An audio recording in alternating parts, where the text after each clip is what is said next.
یہ موضوع ہدایت کا موضوع، کہ جہاں انسان کو یہ تلاش کرنا ہو کہ کس کے پیچھے چلیں کہ راہ نظر آئے۔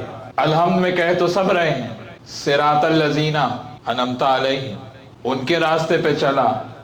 جب اہدنا الصراط کہا آپ نے کہ ہدایت دے، ہدایت دے ہمیں ان اماموں کی کہ جو صراط مستقیم کی طرف لے کے جاتے ہیں، تو کبھی امت نے یہ سمجھنے کی کوشش کی کہ وہ امام ہیں کون جو صراط مستقیم کی طرف لے کے جاتے ہیں؟ اور وہ کہ جن کا تذکرہ نماز میں ہے۔ ہر کوئی تو نماز میں نہیں آ سکتا، لیکن یہ بصورت صراط مستقیم، جتنی بات کہہ رہا ہوں اتنی بات کا ذمہ دار ہوں بھیا، بصورت صراط مستقیم نماز میں ہے۔ کبھی بشکل صراط مستقیم نماز میں ہے، کبھی بشکل درود نماز میں ہے۔ تو بات تو طے ہو گئی کہ جو نماز میں ہو اسے امام کہتے ہیں، اور جو نماز سے باہر ہو اسے صحابی کہتے ہیں۔ بات تو طے ہو گئی۔ بہت سمپل سی بات ہے نا، اس میں کوئی آرٹیفیشل انٹیلیجنس کا فارمولا نہیں لگے گا، بہت سیدھی سی بات ہے کہ جو نماز میں ہیں کیونکہ وہ صراط ہیں، اور ان کے پیچھے چلنے کا نام صراط مستقیم ہے۔ اب پیغمبر نے کہا یا علی انت صراط المستقیم،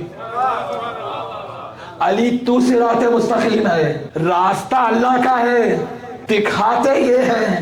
دیکھیں ابھی میں نے آیت کا ترجمہ شروع نہیں کیا ہے، اور کمال تو یہ ہے کہ آج جو آیت میں نے آپ کے سامنے پڑھی ہے وہ آیت ولایت سے پہلے والی آیت ہے۔ یعنی اس آیت سے پتہ چلے گا کہ ولی اور امام کی کوالٹیز جاننے کے لیے پہلے کیا جاننا ضروری ہے، کہ اگر یہ نہ دکھائیں تو صراط مستقیم کیسے پتہ چلے گی؟ اس کا معنی راستہ اس کا ہے، دکھاتے یہ ہیں، لے کے یہ چلتے ہیں، راہ اس کی ہوتی ہے۔ اب جب سورہ واللیل میں قرآن نے کہا اِنَّا عَلَيْنَا لَلْہُدَىٰ، اللہ کیا کہہ رہا ہے؟ گائیڈنس میری ریسپانسبلٹی، میری ذمہ داری، ہدایت میں کروں گا، آپ ہدایت نہیں کریں گے۔ اللہ کہہ رہا ہے کہ ہدایت کرنا میرا کام ہے۔ اگر کوئی مصور آدھی تصویر بنا دے تو اس کی کوئی تعریف کرے گا کہ بھئی یہ تو بنانے والا انکمپیٹنٹ ہے، ناقص بنائی ہے اس نے۔ اب اللہ کہہ رہا ہے ہدایت میں دوں گا، ہدایت دینے کی ذمہ داری خود لے، ہادی بنانے کا کام امت پہ لگا دے۔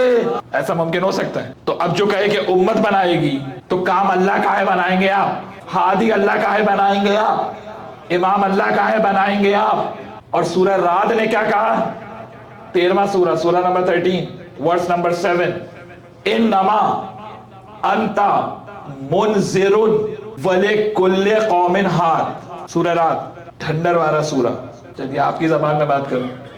سورہ رعد سورہ نمبر 13 ورس نمبر 7 کیا کہہ رہا ہے قرآن؟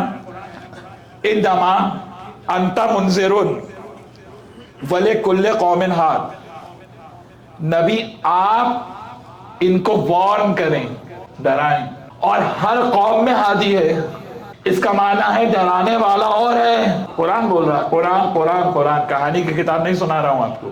انما انت منذر ولکل قوم ہاد، نبی آپ ہیں ڈرانے والے، ہر قوم میں ہادی آئے گا۔ جا کے اہل سنت کی کتابوں میں دیکھیے، نبی نے علی کے کندھے پر ہاتھ رکھا اور کہا میں ڈرانے والا ہوں، علی ہادی ہے۔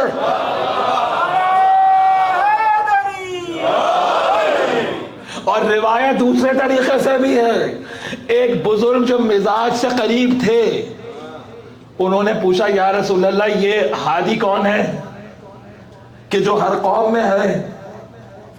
اتنے میں علی داخل ہوئے، پیغمبر نے اس کو جواب نہیں دیا، اپنے اصحاب کی طرف متوجہ ہوئے، کہا اس کو دیکھو دیکھ بھی رہا ہے اور پوچھ بھی رہا